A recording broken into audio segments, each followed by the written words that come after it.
guys, welcome back to K mini blog and this is not a mini blog, this is a full blog. And guys, आपको part 2 में मैंने बताया था कि part 3 में मैं आपको दिखाऊंगी कान्हा कोठी एंड साथ में मैं आपको मेला भी विजिट कराऊंगी। तो अगर आपने मेरा पार्ट 2 और पार्ट 1 नहीं देखा है तो प्लीज जाकर मेरे चैनल पर देख लीजिए। एंड मैंने इससे रिलेटेड छोटे छोटे मिनी ब्लॉग ऑलरेडी अपने चैनल पर पोस्ट किए हैं, तो प्लीज आप वहाँ जाकर देख सकते हैं। तो आज बारी थी हमारी कान्हा कोठी घूमने की। तो जब मैं कान्हा कोठी के अंदर गई तो मैंने देखा यहाँ पर सच में कान्हा जी से और बहुत सारे भगवान से रिलेटेड छोटी छोटी मूर्तियाँ और बहुत क्यूट क्यूट मूर्तियाँ थी। एंड वहाँ पर आपको सब कुछ मिलेगा भगवान के सामान से रिलेटेड। एंड यार सच बताऊँ तो मैं यहाँ पर अपना दिल हार गई थी। सब कुछ देखकर ऐसा लग रहा था कि मानो मैं बस अब यहाँ से खरीद लूँ और यहाँ से लेकर चली जाऊँ, लेकिन यार इतना मैंने सामान नहीं लिया था, जो काम का था बस वही लिया था। तो यहाँ पर सबसे पहले मैं जब अंदर गई तो मैंने देखा यार भोलेनाथ की एक बहुत ही क्यूट, बिल्कुल बच्चे की तरह एक छोटी सी मूर्ति थी, वो बहुत ज्यादा क्यूट थी। एंड यहाँ पर बहुत सारे पीतल के भगवान भी थे, मतलब हर मूर्तियाँ पीतल की थी। एंड यहाँ पर हर साइज के लड्डू गोपाल भी थे। एंड गाइज अगर मैं आपको लिटरली बताऊँ तो आप मेरी जगह होते ना तो आप भी यहाँ पर फिदा हो जाते लड्डू गोपाल को देखकर।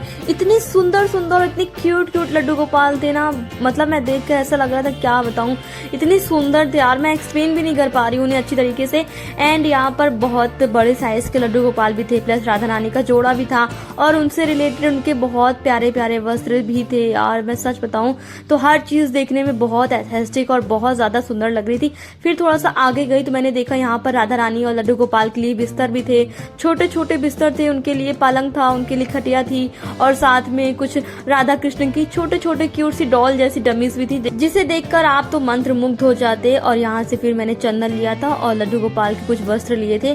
उसके बाद हम यहाँ से निकल गए थे मेला की तरफ। जब हम सब मेले के अंदर गए तो यहाँ पर भीड़ भी काफी ज्यादा थी। एंड ये भीड़ तो अभी कम है यार, जिस टाइम पे मेला लगा हुआ था ना, जहाँ पर बसंत उत्सव मनाया गया था ना, उस टाइम पे तो आप देखते ना भीड़ तो आप पागल हो जाते, इतनी भीड़ थी यहाँ पर। तो यहाँ पर मैं अपनी मम्मी और अपनी मौसी और सिस्टर के साथ गई थी मेला के अंदर। तो यहाँ पर देखो आपको कुछ ज्यादा महंगा सामान तो नहीं मिलेगा, हाँ कुछ चीजें आपको अफोर्डेबल प्राइस में मिलेंगी, कुछ थोड़ा सा हाई प्राइस पे थी क्योंकि मेला खत्म हो चुका था।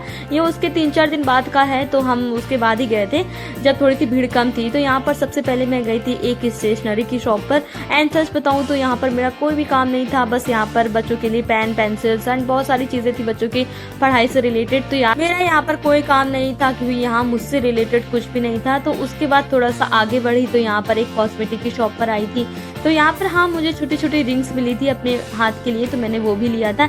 एंड उसके बाद हम गए सीधे खिलौनों की शॉप पर। तो यहाँ पर मेरी जो सिस्टर थी छोटी सी, वो खिलौना देखकर रोने लग गई थी। एंड हमें उसे एक बहुत अच्छा बहुत कलरफुल बॉल था, वो हमने उसे दिलाया था, जिसको नीचे जमीन पर पटकने पर लाइट जलने लगी थी, वो दिखाया था।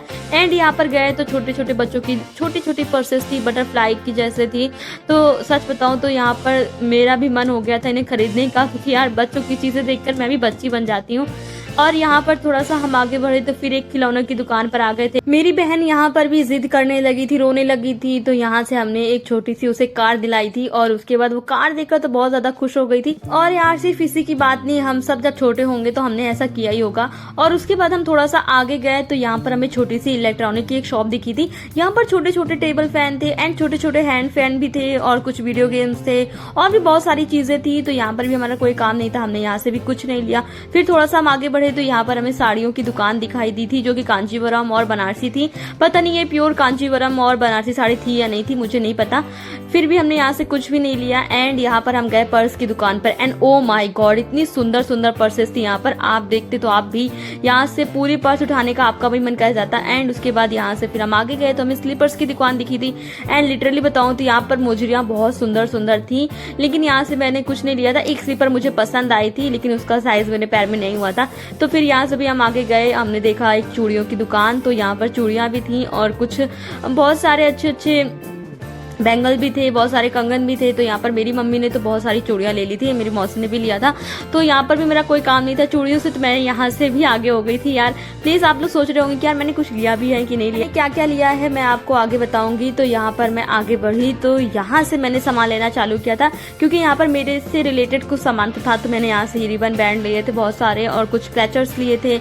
और उसके बाद यहाँ कान के लिए मैंने अपने छोटे छोटे ईयर स्टॉप भी लिए थे एंड एक हैंड ब्रेसलेट भी लिया था। उसके बाद फिर मैं आगे गई तो यहाँ पर मुझे क्लचर्स की शॉप दिखी, और सच बताऊं तो यहाँ पर ऐसे ट्रेंडिंग और बहुत क्यूट क्यूट क्लचर्स थे। तो मैंने वहाँ से कुछ क्लचर्स तो लिए हैं भाई, क्योंकि मैं बहुत ज़्यादा शौकीन हूँ क्लचरों की। उसके बाद मैं थोड़ा सा आगे गई एक क्रॉकरी की शॉप पर, जहाँ पर टिफिन बॉक्सेस थे, कप थे, प्लेट थे और भी बहुत सारे बर्तन थे। तो यहाँ से मेरा कोई काम नहीं था, मेरी मम्मी ने जो भी लिया हो मैंने नहीं देखा। एंड उसके बाद मैं आ गई थी अपने एक फेवरेट शॉप पर जो थी हेयर बैंड की। तो मैंने यहाँ से अपने लिए एक डॉल वाली क्लिप्स ली थी और साथ में वो वाले मैंने हेयर बैंड भी लिए थे। उसके बाद थोड़ा सा हम आगे गए तो फिर से हमें कप की और सुंदर क्रॉकरीज की हमें शॉप मिल गई थी। तो यहाँ पर चीनी मिट्टी के काफ़ी अच्छे अच्छे बर्तन थे। यहाँ पर मुझे एक कप पसंद आया था तो मैंने वो लिया था। उसके बाद फिर हम थोड़ा आगे गए तो यहाँ देखा झूला बंद पड़ा था, और यार बारिश की वजह से पूरा मज़ा किरकिरा हो गया था, क्योंकि यहाँ पर कोई बच्चा झूला नहीं झूल रहा था। और हमने सोचा यार हम भी झूला नहीं झूलेंगे, क्योंकि हम अकेले झूला झूल ही नहीं पाते यहाँ पर, और वो हमें झुलाते भी नहीं इससे बढ़िया। तो हमने सोचा कि यार यहाँ से हम थोड़ा सा आगे बढ़ते हैं। एंड शाम के टाइम में सच बताऊँ तो हमारा जो जेकी टेम्पल मंदिर है वो बहुत ज़्यादा सुंदर दिखता है। अगर आप आना चाहते हैं ना तो मेरे कहने पर आप एक बार यहाँ पर कृष्ण जन्माष्टमी के टाइम पर आइए। आपको मैं सच बताऊँ तो ऐसा लगेगा कि आप स्वर्ग में आ गए हो। बहुत सुंदर लगता है ये जेकी टेम्पल जन्माष्टमी के टाइम पर, क्योंकि यहाँ पर बहुत सुंदर लाइटिंग की जाती है पूरे मंदिर में। पूरा मंदिर सजा दिया जाता है फूलों से, लाइटों से। एंड सच बताऊं तो जब ये नॉर्मल डेज में इतना सुंदर लगता है ना, आप कृष्ण जन्माष्टमी पे देखेंगे इस मंदिर को, आपको लगेगा आप सच में कृष्ण धाम पर पहुंच गए हैं, और आपका यहाँ से जाने का बिल्कुल भी मन नहीं करेगा। और अगर आप कानपुर के होंगे तो आप जरूर एक बार गए होंगे। तो यहाँ पर हम सब पूरा विजिट करके बाहर आ गए थे और चल दिए थे खा पी कर अपने घर। तो गाइज आपको कैसा लगा ये ब्लॉग मुझे जरूर बताना, एंड साथ में कमेंट में राधे राधे लिखना मत भूलना। वीडियो पसंद आए तो लाइक शेयर करना मत भूलना। मिलते हैं अगले ब्लॉग में, तब तक के लिए bye, take care and thanks for watching.